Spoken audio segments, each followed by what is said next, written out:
The C-SPAN networks bring you long-form public affairs programming from the nation's capital and are a public service of your television provider. C-SPAN, created by cable. Well, for the last several days, Obama and his entire national security team have been reviewing the situation in Syria. And today I want to provide an update on our efforts as we consider our response to the use of chemical weapons. What we saw in Syria last week should shock the conscience of the world. It defies any code of morality. Let me be clear.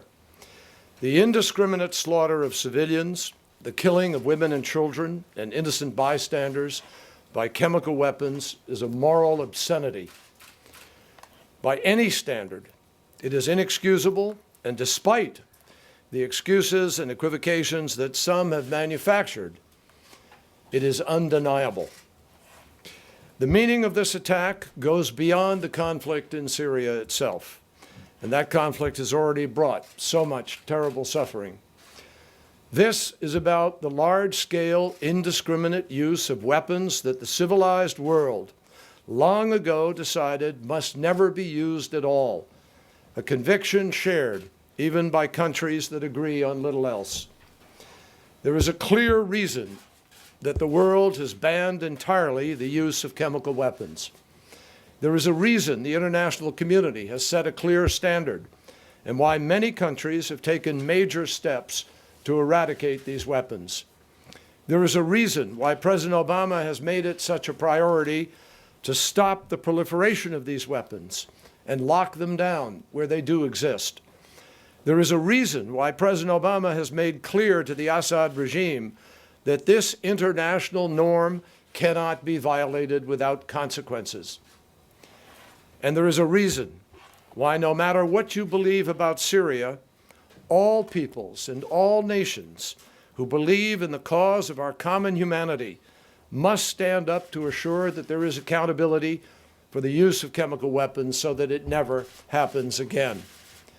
Last night, after speaking with foreign ministers from around the world about the gravity of this situation, I went back and I watched the videos that anybody can watch in the social media, and I watched them one more gut-wrenching time. It is really hard to express in words the human suffering that they lay out before us. As a father, I can't get the image out of my head of a man who held up his dead child, wailing while chaos swirled around him. The images of entire families dead in their beds without a drop of blood or even a visible wound. Bodies contorting in spasms. Human suffering that we can never ignore or forget. Anyone who could claim that an attack of this staggering scale could be contrived or fabricated needs to check their conscience and their own moral compass.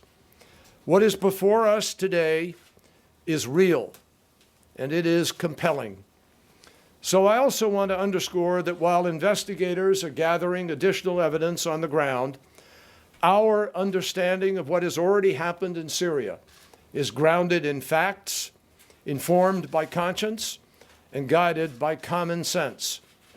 The reported number of victims, the reported symptoms of those who were killed or injured, the first-hand accounts from humanitarian organizations on the ground, like Doctors Without Borders and the Syria Human Rights Commission. These all strongly indicate that everything these images are already screaming at us is real, that chemical weapons were used in Syria. Moreover, we know that the Syrian regime maintains custody of these chemical weapons. We know that the Syrian regime has the capacity to do this with rockets. We know that the regime has been determined to clear the opposition from those very places where the attacks took place. And with our own eyes, we have all of us become witnesses. We have additional information about this attack, and that information is being compiled and reviewed together with our partners, and we will provide that information in the days ahead.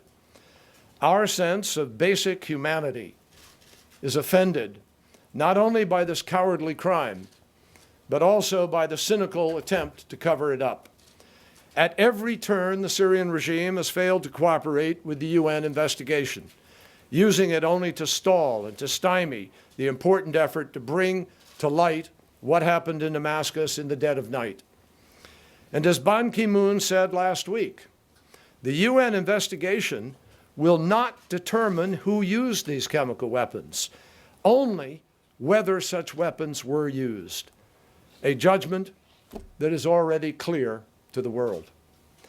I spoke on Thursday with Syrian Foreign Minister Mualem, and I made it very clear to him that if the regime, as he argued, had nothing to hide, then their response should be immediate transparency, immediate access, not shelling. Their response needed to be unrestricted and immediate access. Failure to permit that, I told him, would tell its own story. Instead, for 5 days, the Syrian regime refused to allow the UN investigators access to the site of the attack that would allegedly exonerate them. Instead, it attacked the area further, shelling it and systematically destroying evidence. That is not the behavior of a government that has nothing to hide. That is not the action of a regime eager to prove to the world that it had not used chemical weapons. In fact, the regime's belated decision to allow access is too late, and it's too late to be credible. Today's reports of an attack on the UN investigators, together with the continued shelling of these very neighborhoods, only further weakens the regime's credibility. At President Obama's direction, I've spent many hours over the last few days on the phone with foreign ministers and other leaders. The administration is actively consulting with members of Congress, and we will continue to have these conversations in the days ahead. President Obama has also been in close touch with leaders of our key allies, and the President will be making an informed decision about how to respond to this indiscriminate use of chemical weapons. But make no mistake, President Obama believes there must be accountability for those who would use the world's most heinous weapons against the world's most vulnerable people. Nothing today is more serious, and nothing is receiving more serious scrutiny. Thank you. One question.